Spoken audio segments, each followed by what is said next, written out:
Assalamualaikum warahmatullahi wabarakatuh. Selamat datang kembali di YouTube Puncak Jaya Channel. Oke, di video kali ini kita akan membahas mengenai produk Wermes sekaligus menjawab beberapa pertanyaan dari para konsumen dan para komen YouTube bersama Bapak Endi. Iya, kembali lagi Pak.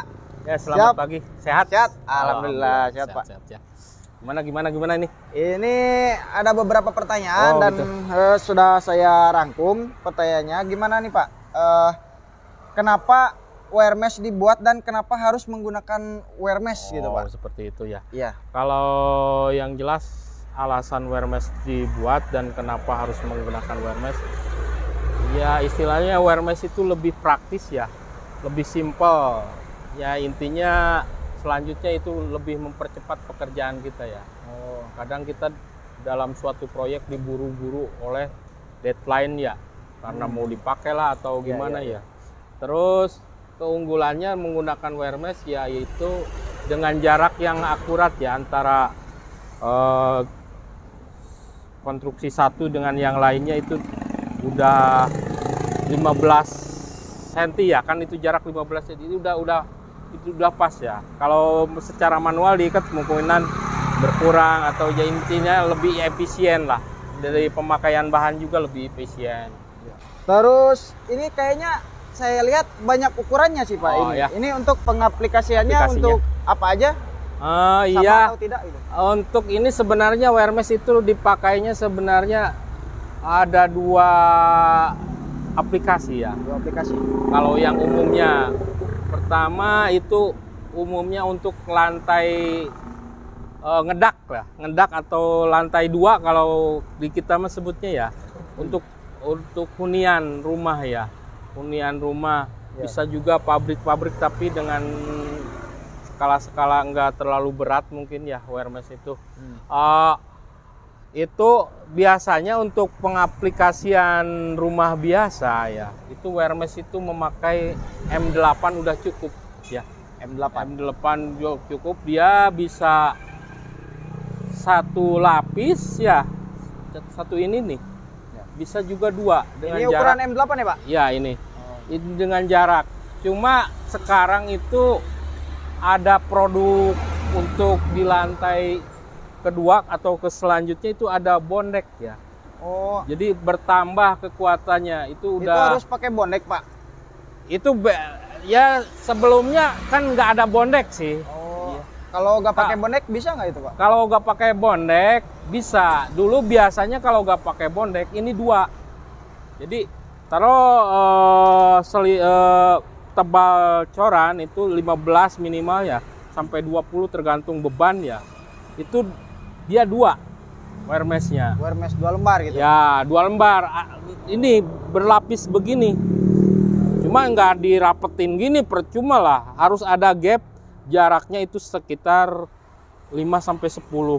Ya tergantung mau ketebalan berapa. Mau dibuatnya kekuatannya berapa. Cuma kalau udah pakai bondeknya pakai 075 itu untuk hunian udah cukup. Wermes M8 1 lembar. Cuma tetap harus ada jarak antara bondek ke Wermes ya. Harus ada jarak minimal 5 cm ya. 5 cm lah. Diganjal atau pakai apalah supaya dia di tengah. Jangan sampai pemasangan ini bondek jatuh aja kayak ngamparin tikar gitu seperti enggak. Harus ada gap karena itu gap itu diisi oleh coran yang bisa yang mempersatukan bondek dengan Wermes itu coran. Ya. Coran yang campuran split, semen dan pasir ya, prosentasenya adalah udah pada tahu mungkin tukang ya. Iya. Itu yang mengikatkan ya. Walaupun besarnya Wermes tapi ngedaknya caranya seperti itu gak bakalan kuat. Istilahnya gak maksimal, justru percuma. Ya, malah nambah beban doang, nggak ada kekuatan. Jadi sia-sia, nggak berfungsi dia. Ini tadi kan yang M8 ya Pak. Yang kalau untuk yang kecil kegunaannya untuk apa Pak? Yang kecil biasanya untuk flooring ya, bukan ini kayak gini nih. Nih, ini mah gak pakai Wermes ya. Oh, untuk pakai ini gitu ya? Bawah lantai bawah industri, ruang-ruang pabrik ya. Dia itu pakai M6 biasanya ya. M6. Tergantung dia bobot pabrik itu apa berat atau gimana tergantung sih. Tapi kebanyakan industri biasa ya pakai M6. Terus selanjutnya ada kalau yang kecil itu ada yang gulung. Oh, beda Jadi, itu Pak kalau gulungan sama lembaran. Gulungan untuk lebarnya sama, dipanjang. Jadi kalau gulungan itu 10 kali. Jadi untuk 10 Hermes sama dengan 10 Hermes. Oh iya Pak. Kalau ukurannya, jadi kalau lembaran ini potongan-potongan ini, kalau yang gulung itu berarti 10 potongan ini panjangnya gitu. Ini panjangnya kan udah tahu lebar 2 ya standar Hermesnya lebarnya 2,10 meter ya. Ya. 2,1 meter. Panjangnya 5,4 meter. Atau 5 meter 40 cm lah. Nah, di situ mungkin kalau yang penyambungannya diharapkan harus ada overstack ya. Harus diginiin, jangan begini. Ya, nyambungnya. Ditimpa. Harus timpa lah. Ya, minimal 1 gap ya. 1 jarak atau lebih gak apa-apa lah. 1 garis gitu ya Pak. Ya, minimal ya. Ya jadi biar ada keterikatan lah. Jadi nggak ada retak di tengah, jadi sama gitu. Kalau untuk M10 yang atasnya lagi? M10-nya sama untuk buat ngedak itu. Lebih tinggi lagi, Ya, semakin tinggi semakin itu. Itu kayaknya kebanyakannya 19 nyampe di pasar itu nyampe 10-12 juga maksimal jarang ya. Ya. Itu buat industri mungkin ya. Terus buat industri bentuk bondeknya juga dia lebih gemuk ya. Gapnya sedikit, nggak jaraknya itu pakai M10 itu mungkin di atasnya mungkin buat mall yang benar-benar maaf nih di udara di luar ya banyak orang untuk keamanan berapa ton di depan ya. Kalau hunian paling beberapa orang ya. Kalau buat mall industri jadi memerlukan Hermes lebih besar lagi gitu. Kalau yang beda aplikasinya, beda untuk peruntukan rumah beban. M8 juga cukup ya Pak? Kalau untuk rumah M8 cukup. Siap. Oke, cukup Pak. Ada pertanyaan lagi. Saya lihat ini Pak, Hermes kok bisa berkarat sih Pak? Oh gitu ya. Ini emang salah satu besi yang gampang berkarat ya Hermes ya. Walaupun kita simpan ini nggak mentang-mentang di luar, jadi di dalam juga tetap karat ya. Tetap karat karena apa? Hermes itu dibuat itu merangkaikannya itu kan dia udah jadi awal bahannya itu wire rod ya yang digulung ya. Itu dimasukkan ke mesin, dia digilas, dibikin emboss seperti ini ulirannya. Ya. Otomatis bahan yang udah mengandung karbon hitam itu dia karbonnya mengelupas. Ini tadinya hitam awalnya. Iya ini. Karena dilewatin ke forming ngebentuk. Ini kan tadinya awalnya polos, nggak ulir. Lewat forming, di forming jadi kecetak uliran begini. Otomatis kalau pukul aja besi behel, pasti ada yang hitam-hitam keluar, itu karbonnya keluar. Itu karbon sebenarnya salah satu bahan untuk melindungi dari karat. Ya, makanya ini awal keluar dari pabrik ini putih. Karena emang besi kalau hilang karbonnya jadi putih. Kayak di gerinda aja putih kan? Iya. Di gerinda itu udah hilang karbonnya. Itu jadi putih seperti ini. Ya itu udah hilang pelapisnya otomatis ya berkarat. Cuma jangan khawatir karat begini. Enggak masalah. Kan konstruksi. Kenapa? Kita tahu kalau penyebab karat itu kan dari udara ya. Udara. Bersinggungan dengan udara, cuaca dingin, ini penyebab karat musuhnya. Tapi kalau yang penting syaratnya jangan sampai kita gini. Nah kita sentuh udah hilang karat ya itu udah normal lah, nggak terlalu berpengaruh. Nanti kalau ketimpa coran ya nanti bersih.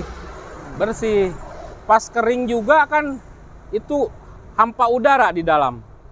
Berarti karat udah gak hidup lagi. Istilah walaupun tadinya karat, dia akan gak melebar lagi, gak lebih membahayakan, gak memperluas besarnya karat atau banyaknya karat, enggak. Karena emang udah pasti di dalam coran itu lepas dari udara. Udah fresh gitu Pak ya. Ngepret jadi hilang udara. Contohnya kalau mau membuktikan mah kalau ada pembangunan pembongkaran ya, itu masih bagus kan besinya. Iya. Paling Tapi bengkok doang gitu ya. nah itu, tapi kalau besinya masih mulus. Masih mulus. Bisa Walaupun itu digunakan udah kembali mungkin ya. usaha, asal corannya enggak emang tertutup rapat gitu. Jadi makanya harus diperhatikan dalam segi pengecorannya. Jangan sampai rembes masuk, ada pori-pori. Benar-benar harus rapat gitu ya. Harus pengadukan dari campuran betonnya itu harus bagus. Antara split, semen sama pasirnya itu harus berimbang. Dan kalau bagus itu untuk pengecoran itu pakai molen ya. Walaupun ukuran kualitas kaknya lebih di bawah ya, dan lebih baik daripada ngaduk sendiri pakai Hemat cangkul juga gitu tenaga ya. gitu ya Pak. Nah, jadi dia sempurna. Mixnya udah sempurna. Jadi lebih senyawanya lebih merata gitu ya. Itu mungkin nggak usah khawatir lah karat-karat seperti ini. Ya, ini. Aman gitu ya untuk konstruksian. Aman ini. Ini sebenarnya kalau lagi ditumbuk tuh pakai terpal tuh. Cuma ya karena emang seperti itu, jadi nggak masalah karat. Oke, siap. Ya. Mungkin itu saja yang dapat kami informasikan. Barangkali ada tambahan lagi Pak? Oh gini ya, ya untuk teman-teman YouTube Puncak Jaya. YouTube Iya. Puncak Jaya ya, para penggemar subscribernya ya, iya. untuk masukan ya, kita harus istilahnya merencanakan segala sesuatunya untuk proses pengecoran atau pengecoran, memilih dengan bahan-bahan yang sesuai. Peruntukannya ya emang kokoh lebih bagus, tapi jangan terlalu kokoh juga ya. Istilah terus efisiensi ya, jangan efisiensi juga ya. Hitung-hitungannya istilahnya sesuai kesesuaian budget. Bukan sesuai budget. Budget mah memaksakan. Maksudnya sesuai peruntukannya. Oh iya. Melihat segi keamanannya. Ya, kalaupun diserahin kepada pemborong-pemborong, minta ya spek-spek yang sesuai lah gitu aja. Mungkin cukup sekian gitu aja. Oke. Mungkin itu saja yang dapat kami informasikan. Semoga bermanfaat, dan apabila ada yang mau ditanyakan silahkan komentar di kolom komentar. Akhir kata, assalamualaikum warahmatullahi wabarakatuh.